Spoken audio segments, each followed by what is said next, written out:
Have a lot of die cuts? Looking to figure out a different way to color them? Thank you so much for tuning in. This is Amy Hill of Amy Hill Creates, and this is my first video as a member of the Elizabeth Crafts Everyday Elements design team. And I'm using some of these beautiful sets from Annette Green's line, Everyday Elements, and we are going to be watercoloring these die cuts and figuring out a way to layer them on a card so it doesn't appear too fussy. So the first thing, I'm going to grab these stemmed flowers, and these are very big dies, and I'm going to cut all 4 of these out from some watercolor cardstock, and this is cold press watercolor cardstock from Altenew. And it just cuts right through my machine without any sort of trouble. And you can see I have a nice big sheet in there. And as I put these out, I didn't show this, but I also die cut them out of 80-pound cardstock because I'm going to end up layering these together.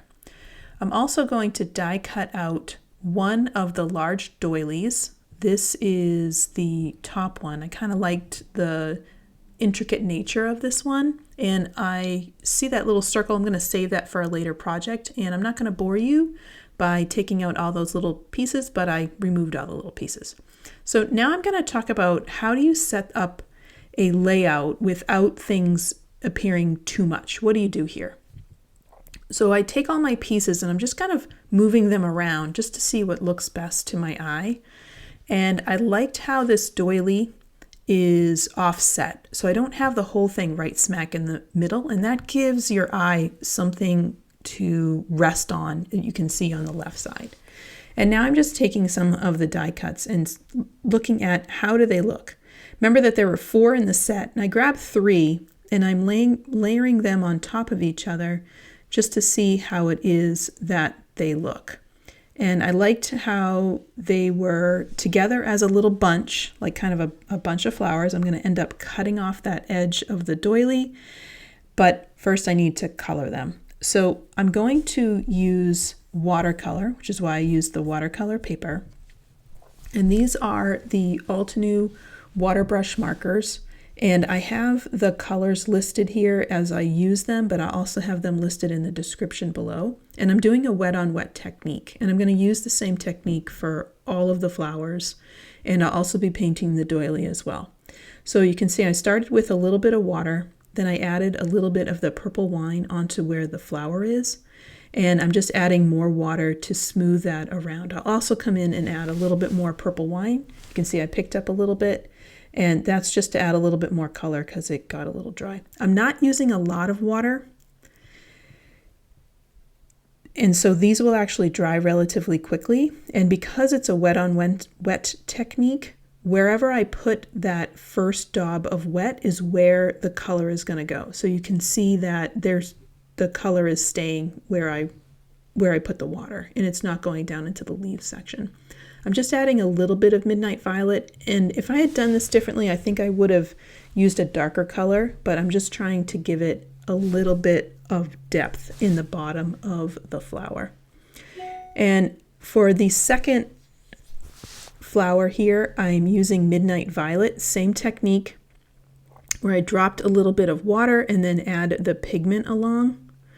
And because I'm watercoloring, it's going to appear a little bit different depending on how much water is and how much pigment. And you can see that here where I put the Desert Night. Some of these are very dark and some of these are very light. And finally, I am grabbing Rubellite, and I am just again adding the water and then adding in a little bit of the color. And in this case, instead of putting the color directly onto the paper, I actually have it on my mat, and I'm just picking it up from there. And I didn't like how the Rubellite looked with the other 3 colors. I was going for a blue, purple, pink kind of tone. And so I am now adding the Desert Night onto these already painted flowers, and that's turning them into this cool looking purple. So now I'm going to move over to the leaves. And again, I added some ink from lime, and I first put down a layer of water, and then I added the lime ink. And I wanted a little bit of brown, so on my mat I mixed some rubellite and lime together, and because that's red and green and they together are complementary colors, so they will make brown.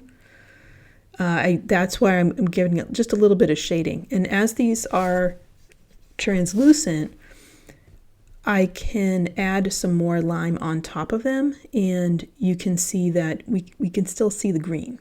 So I'm going to do this to all of these stems. So you can see I'm adding more lime in just to kind of get that green from the leaves and the stems to be a little bit different. And that's going to give me a variegated look on these, just to give it a little bit of depth on it.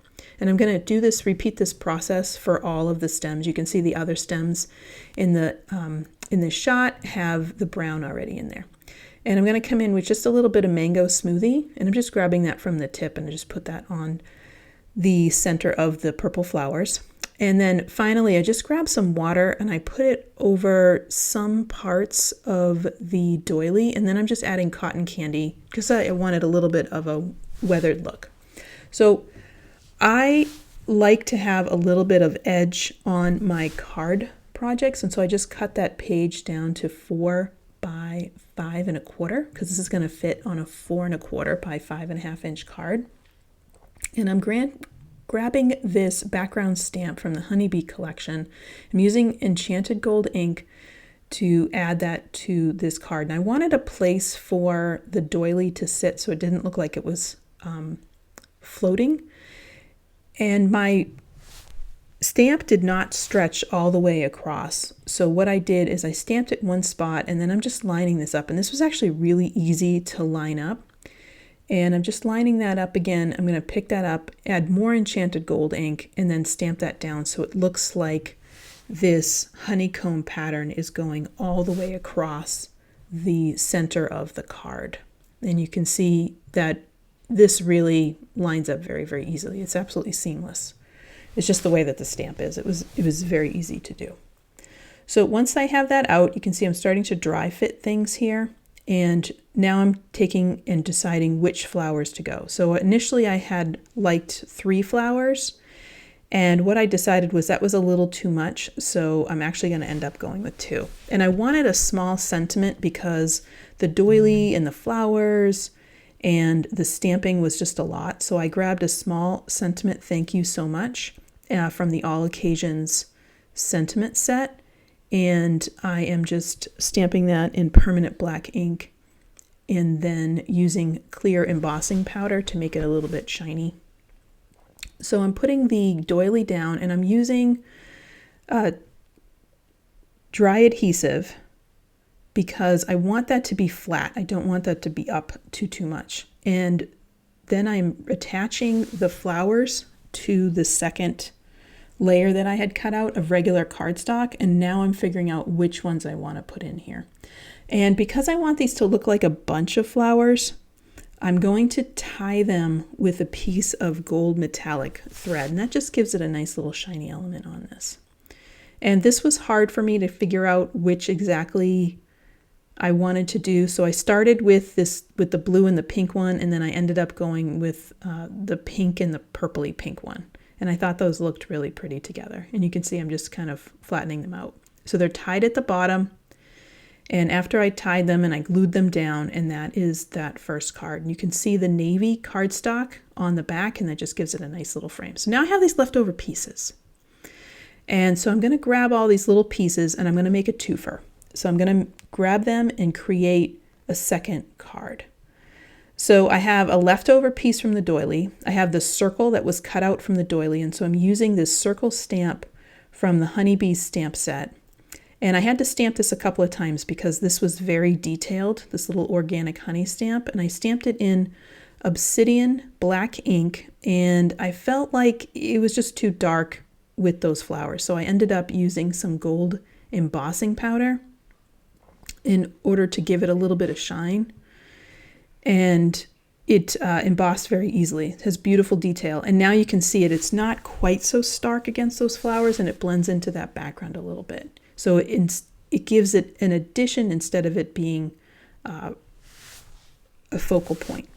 So I'm grabbing the doily what I had left of the doily, and I just like that because it fits perfectly into that circle. And I'm going to do the same technique here where I took a different stamp from the honeybee set, and I'm going to stamp this in the middle of my piece. And again, it doesn't fit all the way, so I'm going to stretch this stamp. So I stamped it first in Enchanted Gold ink, then I'm going to move it over this paper over to the side, and then I'm going to line this back up again. And notice I'm lining the side up that I had already stamped. I'm just being really careful not to stamp the entire stamp.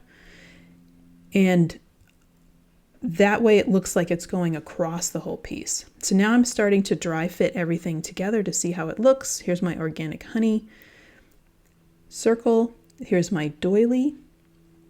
Putting the flowers that I had left over on top, and I'm going to do the same thing by tying them in with a piece of metallic thread, and I'm going to use the same stamp from the All Occasion Sentiments, that thank you so much. So now I'm just putting them together, and I want to make sure this kind of goes off on the side so it's not smack dab in the middle, and that way you can see that beautiful stamped edge on the left side. And I'm putting those flowers down. Don't forget those flowers are popped up a little bit with another piece of cardstock. So those are our 2 cards. I'd love for you to give me a follow and a like, and please check out this gorgeous set from Annette Green, and I hope to see you soon. Thanks so much for watching, and please check out my other videos. Have a great day.